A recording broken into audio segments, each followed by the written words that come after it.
اعوذ باللہ السمیع العلیم من الشیطان الرجیم بسم اللہ الرحمن الرحیم والذی جعل لکم الارض ذلولا فامشوا فی مناکبها وکلوا من رزقه والیہ النشور اامنتم من فی السماء ان یخسف بکم الارض فاذا هی تمور ام امنتم من فی السماء ان یرسل علیکم حاسبا فستعلمون کیف نذیر وَلَقَدْ كَذَّبَ الَّذِينَ مِنْ قَبْلِهِمْ فَكَيْفَ كَانَ نَكِيرٌ أَوَلَمْ يَرَوْا إِلَى الطَّيْرِ فَوْقَهُمْ صَافَّاتٍ وَيَقْبِضْنَ مَا يُمْسِكُهُنَّ إِلَّا الرَّحْمَنُ إِنَّهُ بِكُلِّ شَيْءٍ بَصِيرٌ۔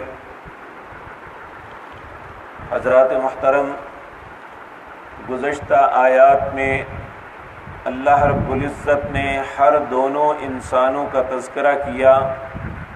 وہ لوگ جو اللہ رب العزت کی ذات کا کفر کرتے ہیں، اس کے حکموں کی نافرمانی کرتے ہوئے اپنی زندگی گزارتے ہیں، ان کے انجام کا تذکرہ کیا، اور اس کے بعد جو بن دیکھے اپنے رب سے ڈرتا ہے، اس کے حکموں کی تعمیل کرتا ہے، اس کی ذات سے خوف کھاتے ہوئے گناہوں سے بچتا ہے، اس کے لیے جو عزت والا اور بہت بڑا اجر تیار رکھ کر رکھا ہے، اللہ نے اس کا تذکرہ کیا۔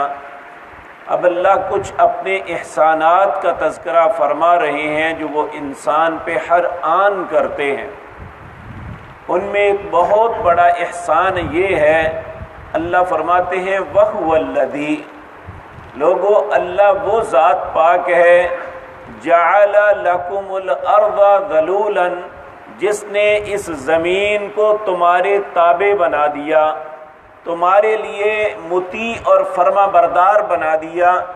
جس طرح کہتے ہیں کہ پہلے جب زمین بنائی گئی، چونکہ یہ پانی کے اوپر زمین ہے، اور جب اس پہ پہاڑ اللہ نے نہیں بنائے تھے تو یہ کشتی کی طرح جھولتی تھی، تو اللہ نے پہاڑوں کو میخوں کے طور پہ زمین کے اندر پیوست کیا، اور زمین اپنی جگہ ٹھہری ہوئی ہے۔ ہم دیکھیں، حالانکہ یہ زمین اپنے مدار کے ارد گرد گھوم رہی ہے، لیکن ہمیں کبھی احساس نہیں ہوا۔ ہم اپنی زندگی اطمینان سے جی رہے ہیں، ہم جاگتے ہوں، چلتے پھرتے ہوں، سوئے ہوئے ہوں، ہمیں کبھی احساس نہیں ہوا کہ ہم ایک ایسی زمین کے اوپر ہیں جو بڑی تیزی کے ساتھ گھوم رہی ہے اور سیکنڈوں میں کہیں کی کہیں پہنچ جاتی ہے۔ تو میرے عزیز بھائیو، اللہ رب العزت فرماتے ہیں اے حضرت انسان، اللہ وہ ذات پاک ہے جس نے اس زمین کے تمہارے لیے مطیع بنا دیا۔ فَامْشُوا فِي مَنَاكِبِهَا، تم اس کے رستوں پہ چلتے ہو۔ مناکب کہتے ہیں کندھوں پہ، اگر دوسرا معنی کیا جائے تو اس کے کندھوں کے اوپر تم چلتے ہو۔ اور ذرا تصور کریں کہ یہ انسان اپنے کندھے پہ کسی کو کھڑے ہونے نہیں دیتا، چلنے نہیں دیتا، لیکن اللہ اس زمین کے کندھوں پہ تمہیں اطمینان سے چلنے کی اجازت دیتا ہے۔ اور دوسرا اللہ کا احسان یہ ہے وَكُلُوا مِن رِزْقِهِ، اس زمین سے نکلنے والے رزق کو تم کھاتے ہو۔ اگر زمین سے نکلنے والی روزی بند ہو جائے تو بتاؤ دنیا میں کہاں ہے رزق جو ہمیں مل سکے؟ کون سی وہ چیز ہے جسے کھا کے ہم اپنی زندگی باقی رکھ سکیں؟ یہ زمین ہی ہے جس کے اندر سے گندم، کھجوریں، جس کے اندر سے پھل، ترکاریاں، سبزیاں اور دوسری چیزیں نکلتی ہیں، اور ہم اپنی من پسند کی چیزوں کو روزانہ کھاتے ہیں۔ اللہ رب العزت فرماتے ہیں وَكُلُوا مِن رِزْقِهِ، تم اس کے رزقوں کو بھی کھاتے ہو، لیکن یاد رکھو جس اللہ نے تم پہ یہ احسان کیا، اس کی زمین پہ اطمینان کے ساتھ زندگی بسر کر رہے ہو، اس کی زمین سے نکلا ہوا رزق کھا رہے ہو، تمہیں لوٹ کے اس کے پاس جانا ہے۔ پھر اللہ رب العزت انسان کو یہ کہتے ہیں اَأَمِنْتُم مَّن فِي السَّمَاءِ، کیا اس بات پہ تم مطمئن ہو گئے ہو جو آسمانوں میں ہے؟ اور ان یکسف بکم الارض، یا آسمانوں والا تمہیں زمین کے اندر دھنسا دے۔ یہ زمین جو اطمینان کے ساتھ کھڑی ہے، اور آپ دیکھتے ہیں کہ بعض اوقات ایسا ہوتا ہے کہ زلزلہ آتا ہے، زمین پھٹتی ہے کہ بستیاں کی بستیاں غرق ہو جاتی ہیں۔ اللہ رب العزت فرماتے ہیں اَأَمِنْتُم مَّن فِي السَّمَاءِ، کیا تم کس طرح مطمئن ہو کے بیٹھے ہو کہ آسمان والا ان یخسف بکم الارض، تمہیں زمین میں دنسا دے، فاذا ہی تمور، اچانک یہ حرکت کرنی شروع کر دے۔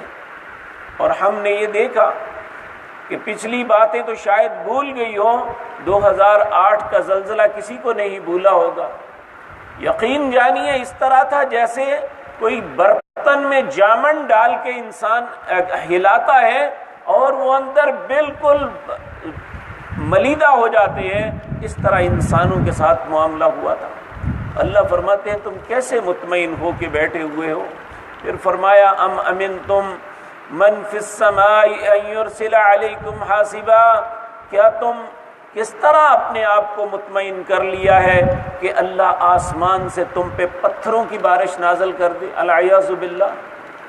اور ایسا ہوا کہ قوم لوط کے اوپر اللہ نے پتھروں کی بارش برسائی۔ ایک قوم کے اوپر بارش نہیں برس رہی تھی، ایک دن بادل آیا، وہ بڑے خوش ہو کے گھروں سے باہر نکلے، جب وہ بادلوں سے برسا تو اس کے اندر آگ تھی۔ یہی جو ہماری زندگی کو خوشگوار کر دیتی ہے، انتہائی گرمی کے اندر ہمیں اطمینان دیتی ہے کہ بادل آتے ہیں، بارش برستی ہے، اس کی فوار جب انسان کے اوپر پڑتی ہے، انسان اپنے اندر انتہائی خوشی محسوس کرتا ہے۔ اگر اسی کی جگہ تصور تو کرو، اگر یہ بارش کے قطروں کے بجائے اللہ آسمان سے پتھر پھینکنے شروع کر دے تو کون ہے اسے روک سکے؟ فَسَتَعْلَمُونَ كَيْفَ نَذِيرٌ۔ تو اللہ رب العزت فرماتے ہیں پھر کیسا ہے یہ اللہ کا ڈرانا، تمہیں یہ بات سمجھ نہیں آتی؟ وَلَقَدْ كَذَّبَ الَّذِينَ مِن قَبْلِهِمْ، تم سے پہلے بہت سے لوگوں نے اللہ کی ذات کو، اس کے احکامات کو جھٹلایا۔ فَكَيْفَ كَانَ نَكِيرٌ، پر ان پہ جو عذاب آیا وہ کیسا رہا؟ کیا تمہیں وہ احساس نہیں ہے؟ قوم لوط کے ساتھ کیا ہوا، قوم عاد کے ساتھ کیا ہوا، قوم سمود کے ساتھ کیا ہوا، اصحاب الایکہ کے ساتھ کیا ہوا، یہ ساری باتیں 19ویں پارے میں ہم پڑھ کے آئے ہیں کہ اللہ رب العزت نے ان کے قوم فرعون کے ساتھ كدأب آل فرعون والذین من قبلهم كذبوا بآیات ربهم فأهلكناهم بذنوبهم وأغرقنا آل فرعون وكل كانوا ظالمین۔ کیا تمہارے پاس قوم فرعون کا واقعہ نہیں ہے؟ والذین من قبلهم، اور ان سے پہلے لوگوں کا، کذبوا بآیات ربهم، انہوں نے اللہ کی آیات کو جھٹلا دیا۔ فأہلکناہم بذنوبہم، اللہ نے ان کے گناہوں کے سبب انہیں پکڑ لیا۔ وأغرقنا آل فرعون، اور آل فرعون کو پانی میں غرق کر دیا۔ وَكُلٌّ كَانُوا ظَالِمِينَ، اور سب کے سب ظالم تھے، العیاذ باللہ۔ اللہ ہم سب کو ظلم سے محفوظ رکھے۔ لیکن ایک بات افسوسناک یہ ہے کہ ہر قوم کسی ایک گناہ کے سبب پکڑی گئی تھی، ان پہ عذاب نازل ہوا تھا۔ آج وہ ہر جرائم ہمارے معاشرے کے اندر موجود ہیں۔ اگر قوم لوط کا معاملہ ہے تو العیاذ باللہ ہمارے معاشرے کے اندر یہ گندگی اتنی پھیل چکی ہے کہ انسان تصور نہیں کر سکتا۔ اگر کم تولنا ہے، ملاوٹ کرنا ہے، جھوٹ بولنا ہے اور اللہ کے ساتھ شرک کرنا ہے تو ہم ہندوستان سے الگ تو ہوئے تھے اس لیے کہ اللہ واحد کی عبادت کریں۔ اگر وہ 3000 بتوں کو پوجتے ہیں تو ہم 3 لاکھ قبروں کے پجاری ہیں، ہر قبر کے سامنے سجدے ہو رہے ہیں، اللہ کی ذات کو چھوڑ کے ان کو نظر نیاز دے کے ان سے التجائیں کی جا رہی ہیں کہ ہماری حاجات کو پورا کریں۔ مشکل کشا اللہ کو نہیں، انسانوں کو سمجھا جا رہا ہے۔ کون سا وہ گناہ ہے جو پہلی قومیں جن کی وجہ سے برباد ہوئی ہیں، آج ہم بے خوف ہیں اس بات پہ کہ اللہ ہمارے ساتھ کچھ نہیں کر سکتا۔ تو اللہ رب العزت فرماتے ہیں ام امنتم من فی السماء ان یرسل علیکم حاصبا، تم کس طرح مطمئن ہو کے بیٹھے ہو کہ اللہ تم پہ آسمان سے پتھر برسائے؟ اولم یروا الی الطیر فوقہم صافات ویقبضن، اللہ فرماتے ہیں کیا تم دیکھتے نہیں ہو پرندوں کو جو آسمان پہ پروں کو پھیلا کے کبھی پروں کو سمیٹ کے چلتے ہیں؟ کیا سمجھتے ہو یہ پرندوں کی اپنی صفت ہے کہ یہ اپنے پروں کی مدد سے اڑتے ہیں؟ اللہ فرماتے ہیں ما یمسکہن الا الرحمن، انہیں فضا میں اگر تھاما ہوا ہے تو رحمان نے تھاما ہوا ہے۔ کبھی آپ سوچیں جہاز پہ جب جاتے ہیں، جب وہ اوورٹیک کرتا ہے، یقین جانیے انسان کو تصور نہیں کہ اس کے ذہن میں کیا ہوتا ہے کہ ایک دم جب اٹھتا ہے کہ اگر وہ گر جائے، اور بعض اوقات ایسا ہو جاتا ہے کہ اوورٹیک کر ہی نہیں پاتا، جب اللہ نہیں اسے تھامتا تو وہ گرتا ہے کہ پورے کے پورے انسان اندر جل کے راکھ ہو جاتے ہیں۔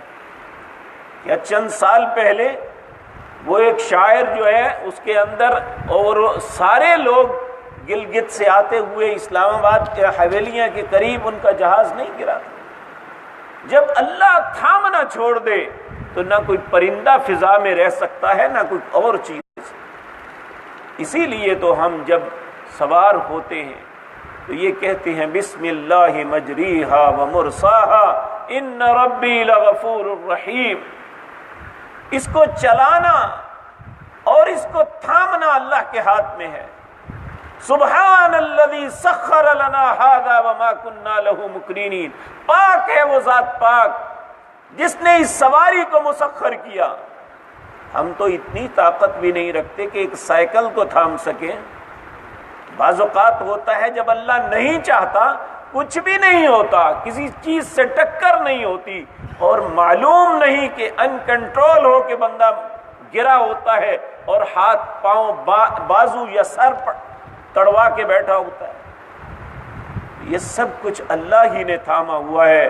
اولم یروا الی الطیر فوقہم صافات ویقبضن، کیا نہیں دیکھتے پرندوں کی طرف جو تمہارے اوپر پر پھیلائے اور کبھی پروں کو سمیٹے ہوئے اڑ رہے ہیں؟ ما یمسکہن الا الرحمن، انہیں اگر تھاما ہوا ہے تو رحمان نے۔ انہ بکل شیء بصیر، وہ ہر چیز کو دیکھ رہا ہے، یعنی پرندے تک کو دیکھ رہا ہے کہ اسے اڑانا ہے یا نہیں اڑانا، اس کا معاملہ چلانا ہے یا نہیں چلانا۔ اگر وہ ایک ایک پرندہ اور چھوٹے سے کیڑے تک کو دیکھتا ہے تو اے حضرت انسان میں کیوں اس بات کو فراموش کر رہا ہوں کہ مجھے نہیں دیکھ رہا؟ تو اللہ رب العزت یہ باتیں ہمیں سمجھنے کی توفیق عطا فرمائے۔ یہ بہت سی وارننگز ہیں جو ہمیں دی جا رہی ہیں تاکہ ہم اپنے رویوں کو تبدیل کر لیں، اللہ کی فرما برداری کی طرف آ جائیں۔ اللہ جب تک زندہ رکھے اپنی فرما برداری میں زندہ رکھے، ہر نافرمانی سے ہمیں محفوظ فرمائے۔ اقول قولی ھذا واستغفر اللہ لي